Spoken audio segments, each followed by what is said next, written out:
자, 여러분 4교시 수업 시작합시다.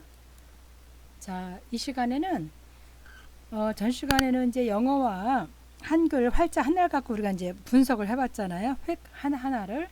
이번에는 이제 영어와 한글 타입을 상대적으로 어떠한 차이가 있는지 이제 폰트 종류의 몇 개를 예를 한번 들어볼게요.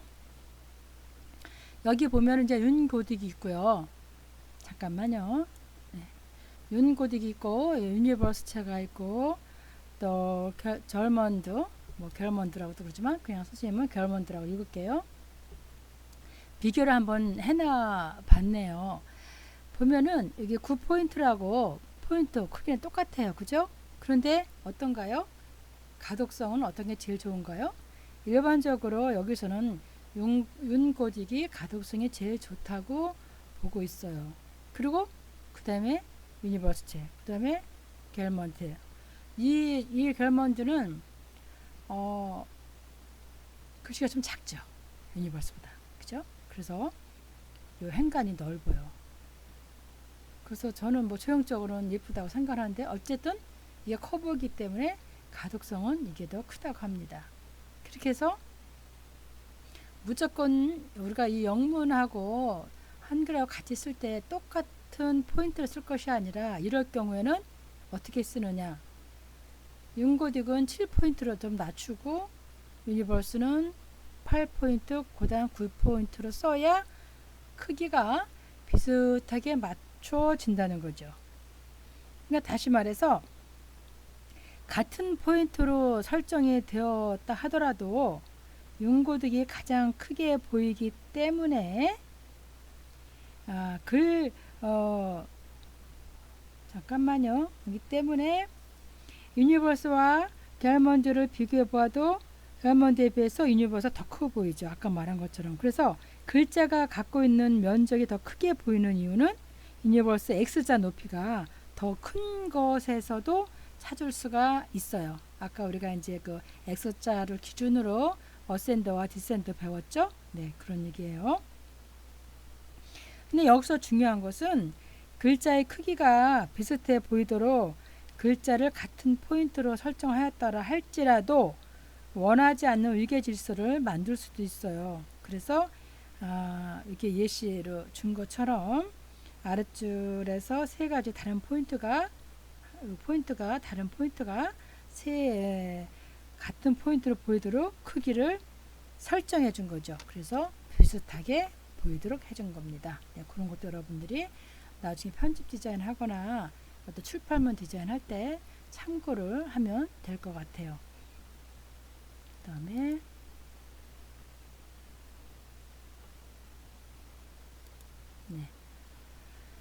그럼 이제 강조를 하거나 우리가 주목성을 끌 때는 두께라든가 이제 색상으로 주겠죠.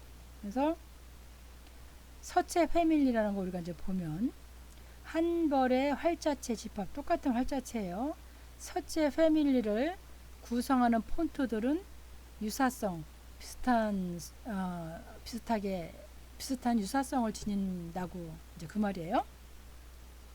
한 서체 패밀리 안에서 폰트의 굵기에 따라서 전달하는 바가 체계적으로 전달하고 쉽게 받아들일 수 있도록 도움을 줄 수 있다고 했어요. 자, 이거는 상당히 주목성이 강하죠. 이거는 좀 약하고 그 대신 가볍고 이거는 무겁고 이거는 보통이고 그래서 그런 거에 따라서 우리가 이제 어디다가 어떻게 사용할 것인가 이제 그거를 본다는 것이요. 근데 헬버티카를 이제 두께 변화에 따라서 한번 예를 들어 봤는데 이거는 어떤 얘기냐면 한 서체 요 헬버티카 한 서체 안에서도 강조할 부분에는 굵은 폰트를 주목성이 줄 거는 글자가 눈에 띄지 않고 쉽게 읽히도록 하는 건 요 기본 폰트 제일 많이 쓰는 거죠. 그리고 사용하게 되죠. 이런 이제 우리가 뭘 어떻게 전달할 것인가를 체계적으로 보는 이가 잘 전달을 받을 수 있도록 이제 도움을 주기 위해서 하는 거예요. 그래서 이거를 다시 한번 살펴보면 이제 여기 로만체는 우리가 이제 서체 패밀리에서 어미가 되는 기본 폰트인데, 이거는 우리가 지난주에 잠깐 살펴봤어요. 로마 시대 석조 기념비에 새겨진 글자를 기본으로 만들어졌기 때문에 우리가 로만이라는 이름을 붙였다고 사진을 잠깐 좀 올린 것 같은데, 잠깐 알아봤고, 일반적으로 가장 기본으로 사용하는 폰트죠. 아주 읽기에 편하고 두루두루 사용됩니다. 일부 폰트에서는 이 기본 서체를 뭐 레귤러, 기본이니까 레귤러, 또 뭐 로만보다 아주 조금 가는 북이라고도 뭐 이름을 붙이기도 해요. 근데 일반적으로 로만체에 가장 많이 쓰이는 일반적인 글자체입니다. 이탈릭체는 알죠, 여러분들? 약간 비스듬히 요 로만체가 비스듬히 쓰러진 거죠. 오블리크체라고도 하는데 단순히 레귤러 폰트를 기울인 것만 따로 디자인한 활자입니다. 뭐 특별히 다른 적은 없어요. 그래서 이탈릭체를 강조하는 부분에 쓰죠.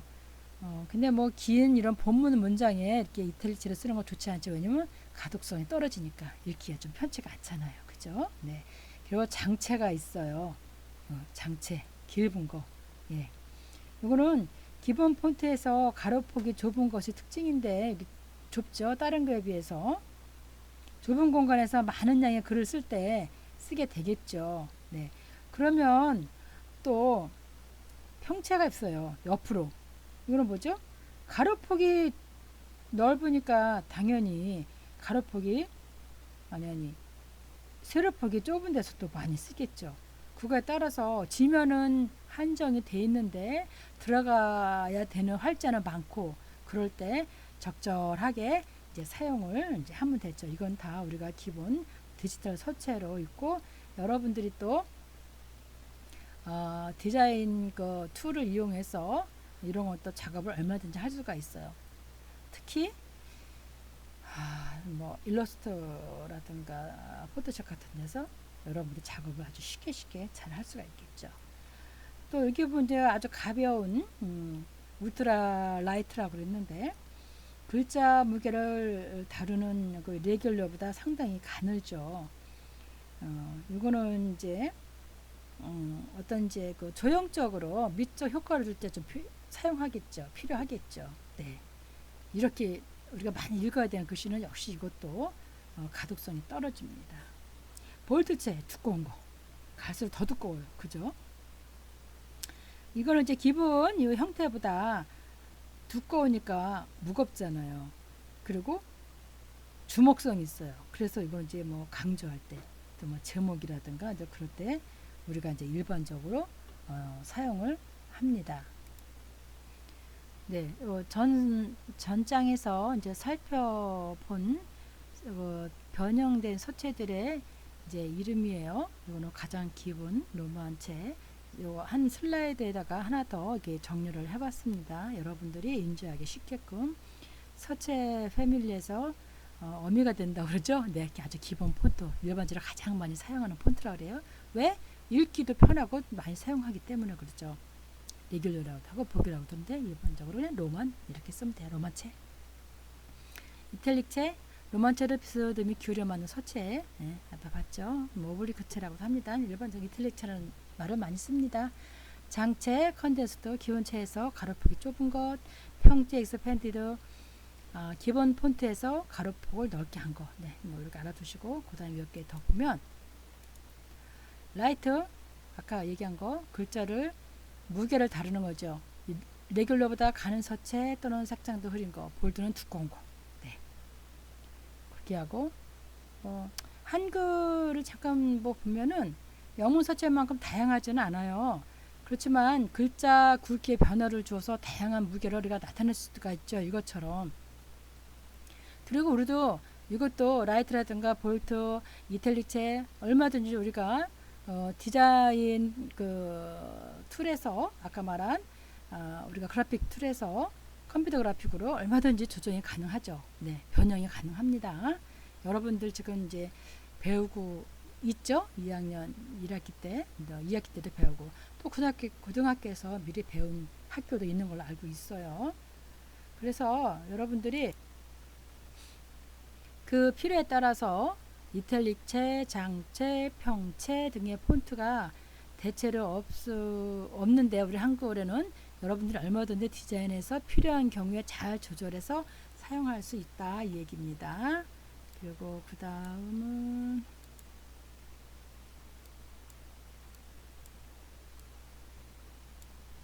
이걸 좀 살펴볼까요? 유니버스 챈데 이 유니버스 패밀리는 서체들 중에서도 거대한 패밀리를 갖는 폰트라고 해요. 그러니까 앞 숫자가 작아질수록 가늘고 커질수록 굵은 폰트죠. 서체 선택에 대한 고민을 줄이고 시각적인 일관성을 줄 수 있다고 합니다. 같은 패밀리니까 똑같은 유니버스 챈데 가늘고 굵게 따라서 여러분들이 이제 일관성인 서체를 갖고 각기 용도에 맞춰서 우리가 고드체, 볼드체 굵은 것을 쓸 것이냐, 또 이틀리체를 쓸 것이냐, 뭐 이렇게 또 리귤러를 쓸 것이냐, 가는 걸 쓸 것이냐 그렇게 선택을 하면 되겠죠. 근데 이제 주로 이 유니버스 패밀리는 앞 숫자가 커질수록 굵은 폰트거든요. 뒷글자가 작아질수록 이제 넓은 폰트인데 왜 이 유니버스 체를 우리가 일반적으로 좀 많이 쓰느냐? 그건 아까도 잠깐 얘기를 했지만 유니버스 체는 다른 글자에 비해서 X자 높이가 매우 높아요. X자 높이가 여기는 X가 없나요? 그렇군요. X자 높이가 높기 때문에 서체가 크게 보이죠. 그래서 가독성이 다른 것보다 뛰어나다는 얘기죠. 이게 앞장에 잠깐 아까 봤었죠. 윤고딕하고 봤을 때 기억나죠, 여러분? 그래서 가독성이 뛰어나기 때문에 일반적으로 영어에서 좀 많이 쓰고, 그리고 또 뭐가 있냐면 모든 폰트가 X자 높이의 어센더, 디센더가 뭐 똑같아요. 그래서 이게 함께 사용해도 시각적인 흐름이 한결같이 유지가 돼요. 이렇게 쭉, 그죠? 아래와 위가 쭉 비슷하게 이렇게 어센더, 디센더가 별 차이가 없죠. 소문자인데도 불구하고. 그래서 그렇게 해서 많이 쓴다고 합니다. 그리고 그 다음에 이제 뭐냐면 한글을 볼게요. 한글은 이제 주로 윤고딕을 이제 많이 쓰는데 윤고딕하고 윤명조 그런 것도 일반적으로 많이. 그래서 윤고딕이나 윤명조, 윤신문 이게 이제 하나의 이제 그 윤자 들어간 거는 패밀리죠. 그죠? 뭐 S는 신신명조 이런 것도 하나의 패밀리고. 근데 우리가 이게 이제 고딕체를 보면은 잠깐만요, 선생님. 주로 이제 이러한 이제 폰트들이 이제 본문용 타입으로 이제 많이 쓰이는데 그 이유는 뭐냐면은 이제 가독성이 높아서 그런 거죠. 요 영문 서체와 요 이제 한글 서체들도. 그 이제 본문용 타입은 왜 이렇게 이런 폰트를 쓰냐? 많은 내용을 우리가 이제 효과적으로 전달해야 되잖아요. 본문에서 내용이 많잖아요, 글이. 그래서 가독성이 가장 중요하죠. 반면 제목용 타입은 서체 내용이 그러니까 들어갈 내용들이 많지가 않아요. 그러니까 주목성이 있고 착 판독할 수 있는 걸 판독성이 있으면 돼요. 그래서 다음 장에 또 제목용 타입을 보겠지만 지금은 우리가 이제 본문용 타입 주로 이런 서체를 많이 쓴다. 그걸 여러분들이 알고 있으면 될 것 같아요. 그래서 한글에서는 주로 바탕, 명조체와 도둠, 고딕체 스타일의 폰트가 가장 많이 쓰이고요. 영문에서는 세리프와 산세리프가 아주 기본 서체로 많이 쓰이고 있다라는 겁니다. 그리고 이 서체들이 모두 본문용 타입으로 적합하지만 형태적 특징이 많은 바탕체, 그러니까 직선으로 이루어진 도둠체 이런 형태 변형이 많고 시각적으로 좀 두드러져서 좀 더 가독성이 높다고 합니다. 그래서 많이 쓴다고 그래요. 네, 뭐 여러분들 그 상식을 좀 알아두고요. 그래서 이렇게 8에서 12포인트까지 했는데 이런 식으로 본문으로 많이 사용을 했다고 해요. 복잡하고 장식적인 폰트는 피해야 됩니다. 본문용은 늘 선생님이 이야기했어요. 글줄 길이나 작은 행간도 가독성에 큰 영향을 줘요. 행간, 재간, 행간, 자간을 얘기하죠. 네, 이제 그 다음 페이지를 한번 보겠습니다. 자, 이번엔 제목용 타입이죠. 여러분들이 보더라도 엄청 강조되고 주목성이 있고 두껍고 또 약간 장식성도 있고 이러한 제목용은 책 제목이나 광고 헤드라인 또는 본문과 구분되는 이미지로 사용되죠. 이런 거 완전 이미지잖아요. 그죠? 네, 이런 거. 글씨라기보다도 네. 그래서 글씨지만 이미지 역할을 할 때 또는 강조할 때 글씨가 폰트가 활자가 많지 않을 때 그런 때 이제 사용하죠. 주목성을 주기 위해서. 그래서 아까 말한 것처럼 본문용 타입이 가독성을 중시한다면 제목용 타입은 가독성과 더불어 다른 글자들과 비교해서 외형적으로 두드러지는 판독성을 중시합니다. 라고 했어요. 그렇지만 가독성이 뛰어난 본문용 서체를 제목에 사용해도 괜찮아요. 네, 당연히 디자인하게 틀리고 또 그 컨셉 의도에 따라 틀리죠. 꼭 그렇게 쓰라는 건 아닙니다. 일반적으로 그렇게 하는 게 효과가 좋다 이거죠. 본인이 어떻게 디자인해서 본문용도 이렇게 제목용처럼 강조하고 주목성을 끌게 레이아웃을 잡거나 또는 디자인을 하면은 되는 거죠. 그거는 네, 꼭 절대적인 건 아닙니다. 그래서 여기에 보면 제목용 타입으로 이렇게 이제 쓴 게 있어요. 베이징 올림픽 할 때도 이렇게 쭉 썼는데 좀 다양하게 썼죠. 아까처럼 라이트형도 쓰고 또는 이제 볼드도 쓰고요. 볼드체. 그리고 뭐 여기 또 서커스 피에로죠. 네. 뭐 요거 타이포하고 서커스 그 컨셉하고 이미지하고 잘 어울리게 제목용 타이프를 썼다라고 이제 일반적으로 이렇게 그 선생님이 그 찾아본 책에 그렇게 나와 있어요. 그래서 적당한 무게감과 비례감을 고려했다고 합니다. 이런 거야말로 이제 서체, 문자 디자인이죠. 타이포그래픽을 현대적으로 디자인을 한 거죠. 그게 주로 이제 아까 말한 것처럼 책 제목이나 헤드라인을 쓰고 목적에 어울리는 적절한 서체로 선택해야 되고요. 네. 그리고 그 다음에는 네, 시간이 20분이 다 돼가서 빨리빨리 넘어가도록 할게요. 자, 무게 대비를 이용해서 강조해라 그랬어요. 네, 아까 얘기했어요. 고두체로 진할수록 무겁고 가늘고 색상이 연할수록 가볍다. 이렇게 해서 여러분들이 디자인할 때 강조를 해주시면 되고요. 그 다음에 여기는 동일한 서체 안에서도 이렇게 점점 가늘게 대비를 줄 수가 있는 예시를 보여준 거예요. 이거는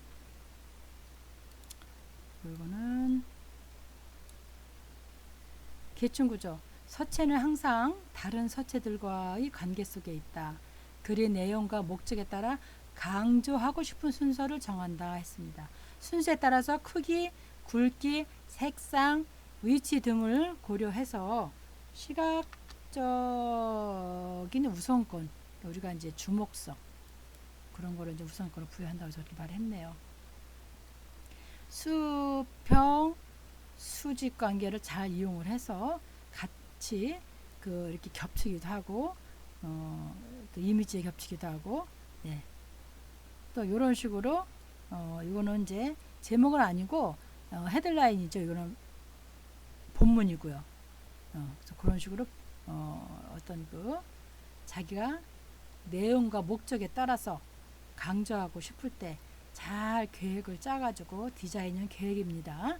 짜가지고 디자인을 하면은 이제 되겠죠. 이거는 이제 편집 디자인 할 때 하는 얘기예요. 우리가 글자를 디자인을 우리가 하는 게 아니고 이거는 기존에 있는 디자인을 그대로 썼죠. 이것만 디자인을 했어요. 활자를 그대로 썼는데 그대로 된 활자도 어떻게 어느 위치에 어느 폰트로 어느 굵기와 크기와 무게감이 있는 색상으로 쓰느냐. 블랙이죠? 회색이죠? 그런 것처럼 여러분들이 이제 그 디자인으로서 점점 이제 학습을 해나가는 겁니다. 그러면 유능한 타이포뿐만이 아니라 시각 디자이너가 되겠죠. 그 다음 거 한번 봅시다. 컬러. 네, 컬러를 주면서도 이렇게 어떤 게 이제 분위기도 주고 또 강조도 해주겠죠. 네, 같은 검은색이라도 빨강으로 바닥을 깔아주고 빨간색, 이거는 또 금색으로 이렇게 해서 색상을 여러분 배웠죠? 그 색채 시간에 유세색이냐 또 보색이냐 그런 거를 잘 따져서 여러분들이 강조로 어떤 색으로 대비해서 강조를 해줄 것이냐 그런 거를 이제 고민을 해서 디자인을 해야 됩니다. 자, 이것도 마찬가지죠. 여러분 여기까지 이게 다 한 거예요. 이렇게 굵기와 작기, 제목과 본문과 이런 식으로 큰 글씨와 작은 글씨, 또 볼드체와 또 일반 레귤러체 그런 것도 여러분들이 한번 예시로 봤습니다. 그 다음에 이제 요건데 아주 재밌는 건데요. 서체 크기를 대비를 이용하라고 그랬어요. 자, 서체는 항상 똑같지만 이렇게 변형을 해서 디자인을 할 수가 있어요. 그죠? 그럼 보는 사람이 어떤 조형 감각을 느끼게 되겠죠. 폰트 크기를 키울 때는 항상 지면 크기를 생각해야 되겠죠. 그래서 폰트의 무게와 폭 그런 걸 고려해서 하는데, 자, 타임스 로만이라고 그랬어요. 로만 시대를 보면은 여기다 이제 TIME S 뭐 RO A 요것도 A고, 근데 가독성은 좀 떨어지네요. 그죠? 근데 아마 이 내용을 보면은 타임스 로만을 얘기하는구나 라는 내용이 있을 거예요. 요 안에. 예. 그렇지 않으면은 이거는 큰 이 검은 뭐라 그럴까요?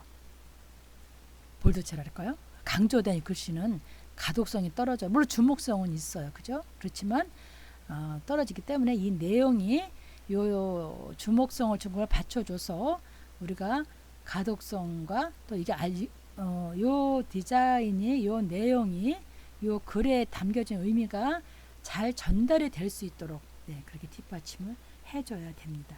그럼 요거는 이제 한 활자를 잘라서 작은 본문으로 들어가 줬고요. 여기는 굵은 활자 안에다가 작은 본문을 넣었어요. 그죠? 겹쳐졌던 얘기죠. 네. 그래서 지면 전체를 큰 텍스트를 이용해서 강조하고 있으며 굵은 폰트 안에 작은 흰색 글자를 상대적으로 시선을 끌게 했다 그랬고요. 여기는 지루한 본문에 제목 활자를 분절하여 잘라서 크기를 이용해서 대비를 줬다 했어요. 네, 여러분들은 이제 4학년 졸업 작품 할 때 3학년 때도 편집 디자인 배울 거예요. 그때 또 여러분들이 아마 자세하게 이 부분에 대해서 공부를 응용을 할 것 같아요.